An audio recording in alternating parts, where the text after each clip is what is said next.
Nabagereka ali mu America tutagenda kudda Uganda. Bwe yamala okudduka ne mbagamba Mayiga yaddako family ya Mayiga eri bweru wa Uganda. Era oyo omusajja mu mutunuulire nnyo oyo gwaleseewo ng'omumyuka we simanyi kati mbu akitindi Katikkiro. Agenda tandika okukola ebintu ebirabikanga ebituufu ebibakkakkanya ebikkakkanya Abaganda.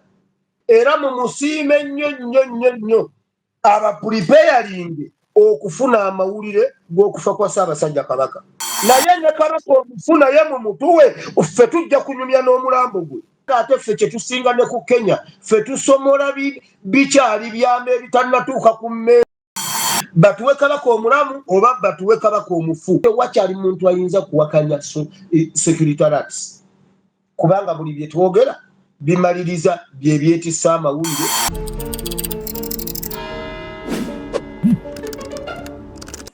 Munzikirize mwenna wamu mbaanirize ku lw'akamala byonna ow'ekitiibwa Charles Peter Mayiga eyansigidde nsobole okutongoza omusomo guno. Ali ku luwummula liifu eya buli mwaka gy'atwala.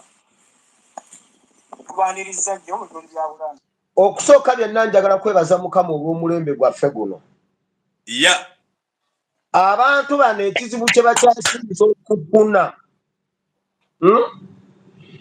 bayingira mu mulembe ogutali gwabwe nga mukyamu buli kye bateekateeka okukola tubasookayo. Genda mu vidiyo tubadde tukola ne Ticha Lumbuye mbadde ngamba abantu era nabagamba ne mbagamba wiiki ejja nagamba abantu ne mbagamba wiiki ejja teggwako nga Mayiga tannaba kudduka mu ggwanga Uganda. Family ya Mayiga eri bweru wa Uganda.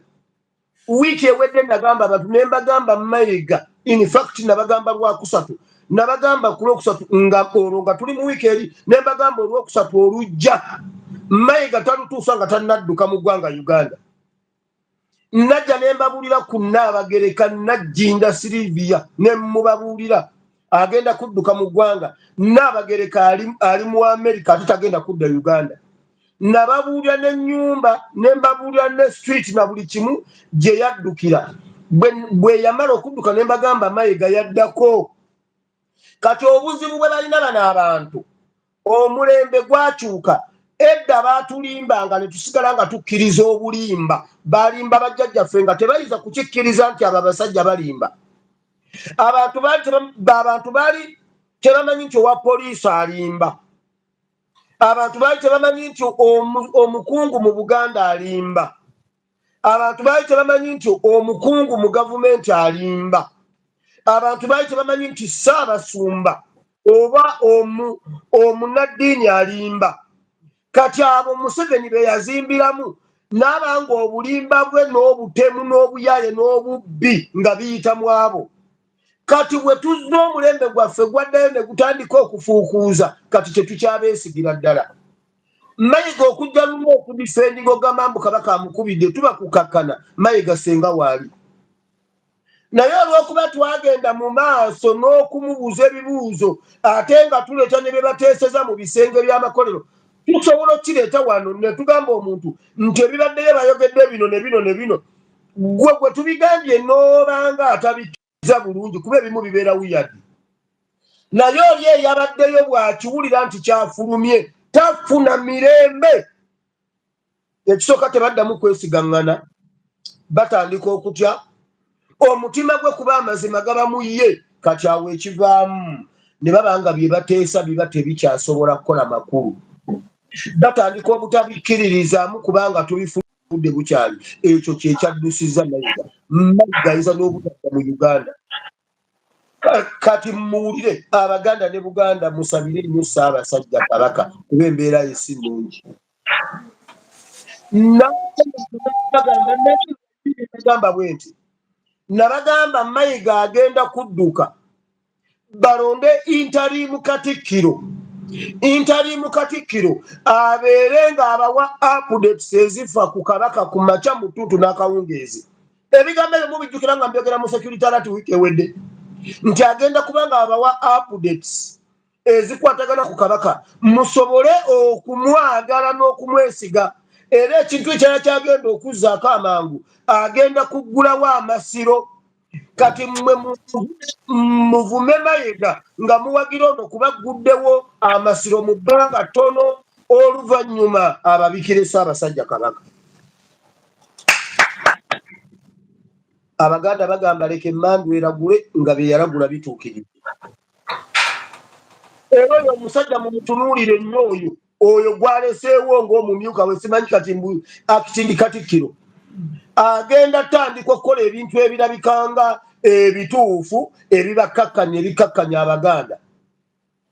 Ekyo mbadde nakibagambye wiiki ewedde mwe nakibagambidde era mumutunuulire agenda tandika obbawa updates za Kabaka okubalaga nti oli Katikkiro abadde n'obunafu abadde alina byatuulira ono abibawe era mumusiime nnyo abapreparing okufuna amawulire g'okufa kwa Ssaabasajja Kabaka.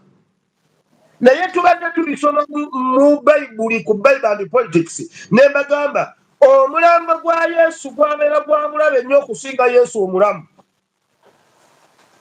Yesu omulamu by'ataakola omulambo gwabikola. Omulambo gwa Ssaabasajja Kabaka nabagambye ku byonna batuddizeeko gwe baagala otuddiza. Batuwe Kabaka omulamu oba batuwe Kabaka omufu. Bombi tubaagala.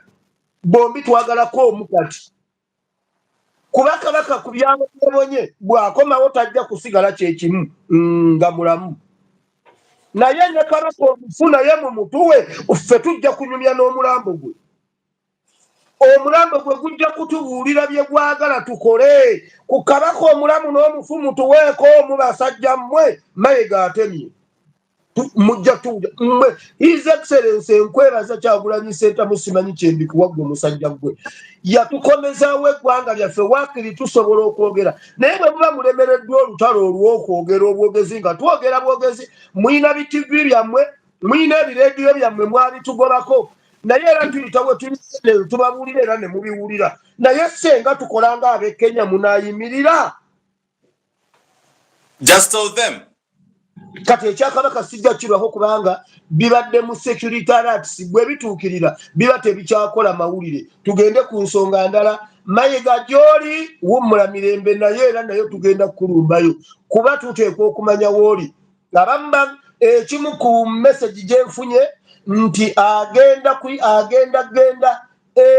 UK alabe Charles simanyi Edward okubasaba tebakkiriza bannayuganda okwekalakasiza ku mulyango gw'olubiri lwe simanyi Birmingham simanyi Buckingham simanyi biki ab'e London we basabye okwekalakasiza nti Katikkiro agenda kuyitako eyo abasabe tebabakkiriza okwekalakasiza ku lubiri olwo. Tugende ku nsonga endala. Tugende ku census. Ona kitokota ekyamutwala Masaka ewampuuga. Nina kye mbadde nja kunoonya wano. Mbalisaba omalize pointi badde sawa gimalizeko bulungi. Yatugambye bw'ati mu maloboozi ge oba ogalina oba nze tufune tugapulenge. Yagambye nti no owekitya Mutanda ali bulungi ate gyali alamula. Mbwera yamweyanziza era yamutumidde. Namugamba ati no bannayuganda abatumiddeko nnyo nti mwebala emirimu gye mukola. Ate musanyufu nnyo emirimu yabuliza Mayiga. Yes. But the question is, twebuuza mirimu kika kisebo omukulu gy'obadde okola. Oba mirimu gye kigenda maaso mu Uganda. Okujjako okukola nti n'ettaka basanda busezi ttaka lya Mutanda bali mu kutunda bali mu kweguza byapa. Bye biri mu ge gataliko gano ge galiko enfuufu.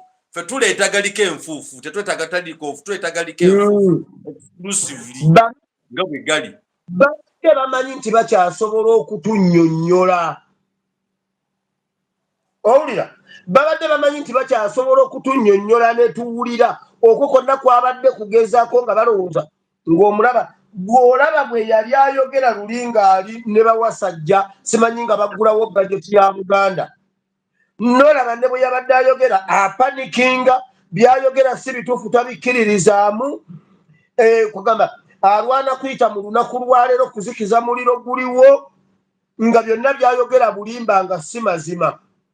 Now Kabaka tasobola kubanga yayogedde ne Mayiga n'amubulira ebintu by'okwogera eri bannayuganda n'atasaasira bannayuganda abamenyeddwa amayumba gaabwe nga balina ebyapa bya Buganda Land Board ne babamenya mu linnya ly'olutobazi nga bawa obusuulu mu Buganda nga ne mu bajeti Mayiga gye yayisizza engeri Buganda gyegenda okufunamu ssente egenda zifuna okuva mu busuulu naye abawa obusuulu mu Buganda babamenye naye Ssaabasajja Kabaka n'ataboogerako nga mu Uganda Ssaabasajja mu baliiders bonna ye yali brave enough okuyimirira mu 2020 n'ayimira n'abuuza gavumenti ani yatta abaana baffe twagala okumanya omuntu eyatemula abaana baffe Buganda eyagala obwenkanya ani yatta abaana Ssaabasajja Kabaka yali brave enough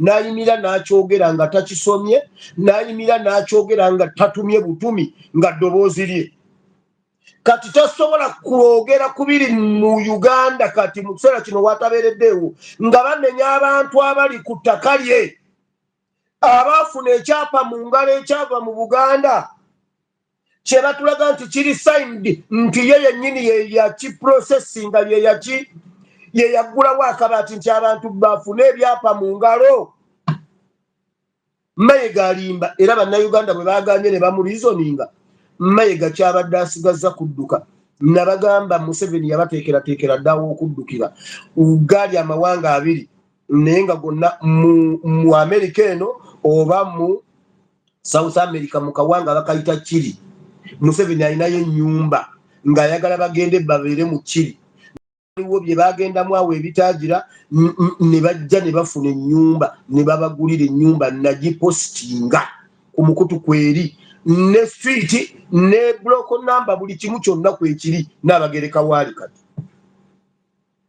kati omulembe gwaffe tebaguzanyisa kubanga ate ffe kye tusinga ne ku Kenya ffe tusomola bikyali byama ebitannatuuka ku mmere ffe bye tusomola ate tewakyali muntu ayinza kuwakanya Secretariats kubanga buli bye twogera bimaliriza bye byetisa amawulire bimaliriza bye mukaaba naye nga twabyogera omwezi oba emyezi back